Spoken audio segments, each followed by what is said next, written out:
This fabulous horse came to me for training because he was meant to be really nervous and reared a lot. However, I found him an absolute delight to train until the lorry turned up. So he'd been with me for a few weeks, we'd had a lovely time, and the lorry turns up and he's turned into a very different horse. So obviously there's a connection there between the lorry and the behaviour.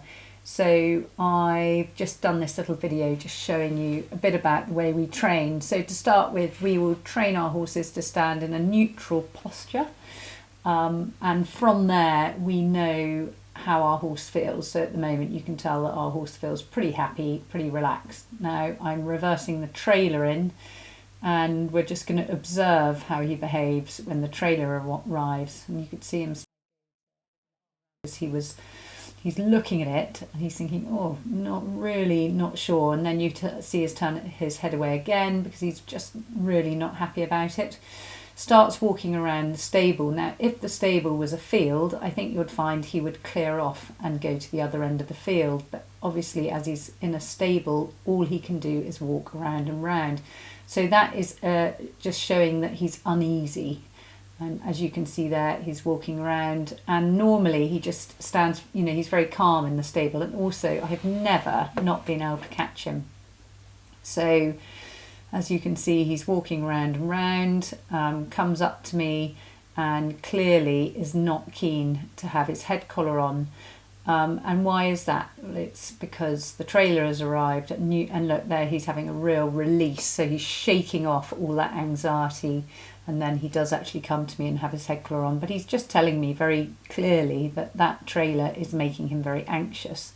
So then I'm just sort of trying to show this as a demonstration. We'd had him in neutral about a few minutes earlier, and now I've got him out. The trailer's there, and I've gone to put him in neutral.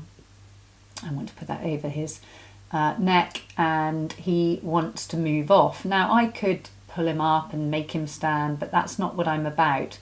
I want to help him feel better about the trailer, and as you can see here, he's not standing in neutral. So the neutral is our sort of normal, and this is abnormal. So we want to try and help him to cope with the trailer. And by doing that, it's not forcing him to go into something he's frightened of. If we force him to go into something he's frightened of, it is going to make him more unhappy. So as you can see here, we're just driving the trailer away, and he's really distressed again, and he's actually rolling. And the rolling is to try and ease his unease. So he's having a roll, and then once the trailer is gone, he has, you can see him watching the trailer go, but you can see he's still stressed, and the licking and chewing shows that he has been stressed. So licking and chewing comes after a stressful behaviour. So we know in no uncertain terms that this horse was made stressed by the trailer, and we don't want to exacerbate that stress. So now I've taken them into a big area, and he's got a friend with him, and you see him gallop off, and he can't actually even gallop past the trailer. There's a large gap between the trailer and the fence, but he finds that too stressful. You can see the other horse isn't really very bothered. I'm standing by the cameraman, and he approaches me because I've been training him. We've been having a really lovely time, and he thinks, oh, maybe I can help you. Maybe I can help. And he's like, oh, I don't think even you can help, because this trailer is something that freaks me out. So you can see the other guy very happy by the trailer. So even though his best mate is happy by the trailer, he's out of there. This horse does not want to hang around. So we're going to pop him in that neutral again and see how he gets on. The trailer is where the cameraman is, so just a few yards in front of him, and he is standing fairly okay, although he's sort of having a look around. I'm walking around him. This is what he does every day, and he's perfectly happy to do it in the arena, but no, he wants to walk off. So he wants to walk off his discomfort or his worry, and then he comes back and he actually gives me that neutral, but he gives it to me further away from the trailer. So he's telling me where his thresholds are, where he's frightened and where he's not frightened. So bit by bit, I've just encouraged him to come close to the trailer, and he gets rewarded for things that I think are helping him come to terms with it. And I've rewarded him for touching the trailer, but that's all he wants to do. He doesn't want to observe it. So now he is. So I don't actually reward him for because I just didn't want to encourage him to break my ramp, but I'm going to reward him for observing the trailer. So here you can see he's looking into the trailer. So I'm going to mark that and I'm going to reward that, because I want him to discover for himself that the trailer is not a place of somewhere to be fearful, because otherwise every time he goes and is forced to go into something he is frightened of, it is going to reinforce his fear.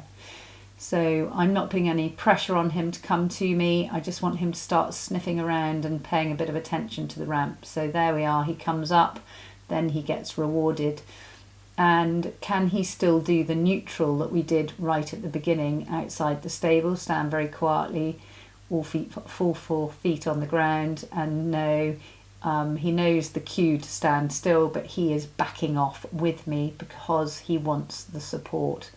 I've got his friend just the other side of him so that he can be supported. And here, can he go into neutral? And yes, he is beginning to be able to cope with being on the ramp without me with him, but you can see his hind leg is resting, and that is resting because he's not quite comfortable enough and he wants to be prepared to move, so that's why his leg's resting. But here, and he had to go away. He had to go away and get rid of his unease, and then he came back, and now he's standing much better, and he's happy to stand on the ramp with me walking around him, because the important thing is he discovers for himself. I can't make him I can't make him like the trailer. So here, really interesting, observes and sniffs the car, comes over, puts his feet up and does not observe the trailer at all, doesn't want to put his head in the trailer, looking at his friend who's now tied up over there, and says, actually, I don't really want to go in there, comes off and starts walking again and takes himself away from the trailer, because it's the trailer that's making him uncomfortable. So he's improving, he's quieter. You know, when we first came in there, he was galloping when he saw the trailer. So now he's beginning to come up into the trailer and starting to observe it a little bit. But there he's like, still not feeling greatly happy. Now, if I had him on a rope, we'd have bad behaviour. But because he's not on a rope, he doesn't have to show me bad behaviour. He has to just go off and sort himself out. He tried to scratch. He was thinking about scratching, and then he thought, no, I'm just going to go and talk to my mate and tell him about what's going on. I think they do, you know, I think it's very similar. Something like this was happening to us. We'd go back and we'd say to our friends, guess what I did today? And he's saying, God, guess what I did? I'm not that happy with it. But every time he comes back, he's a little bit more confident, because I haven't forced him to be somewhere that he's frightened of. I'm just encouraging him to start to feel less fearful of the trailer. If there is no fear, there will be no problem going on the trailer. The problem is the horse doesn't want to go on the trailer. People put pressure on them, and that's where the behaviour, you know, the sort of dramatic behaviour starts. And dramatic behaviour, to me, is the equation has gone slightly wrong. The amount of pressure we're putting on the horse is too much, because he's telling you very strongly that he doesn't want to go on. But as you can see here, this guy is beginning to feel more confident. He's really looking, really touching the trailer. I'm not luring him in, so it's really important he doesn't come in until he is ready. And I'm deliberately asking him to come up the small side, because I don't want him to go down. Now he's lowering his head, so that's good. This is the first time he's really lowered his head whilst with his head in the trailer like this. So that he's lowered it again, got his hind legs, that shift was getting his hind legs on, and then he's coming off. So here he is a bit worried. I would have liked to have got to his head, but I couldn't manage it. But he gallops off, all fine. I go back here, back on the little ramp and say, oh, Eddie, don't worry, I'm here to support you. He comes to me. I say, well done for going on. Now the next day, so that was the end of that day. The next day I spent about 5 minutes before this video clip just leading him on and off. I want him to eat off the floor a bit so that he lowers his head and explores. And then I just want to explain to him not to gallop off. It's not a good idea to gallop off. And then I think, well, I'm going to go now, leave the two horses here while I go and do something else.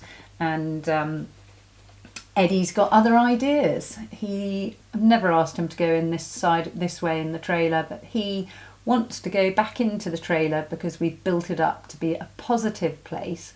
Now, I don't want him rushing out. The reason why they go in the small end is we don't want them rushing out the small end. So going in this way to me is more dangerous. So I'm going to support him that end, and I'm just trying to get my head collar out just to help him. He sort of wants to come now, so I allow him to come, but just say don't gallop off, just go steady. See, he's still a little bit unsure coming down the ramp.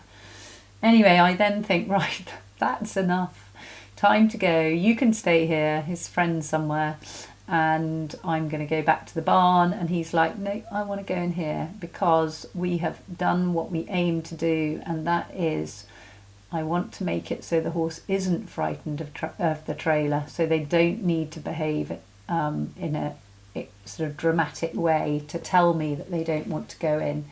Now, obviously, we need to work on them actually travelling. How do they feel with the partitions? You know, are they okay with the ramp going up and down?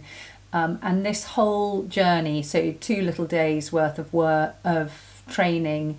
I think it was 30 minutes on the first day and about 17 minutes on the second day.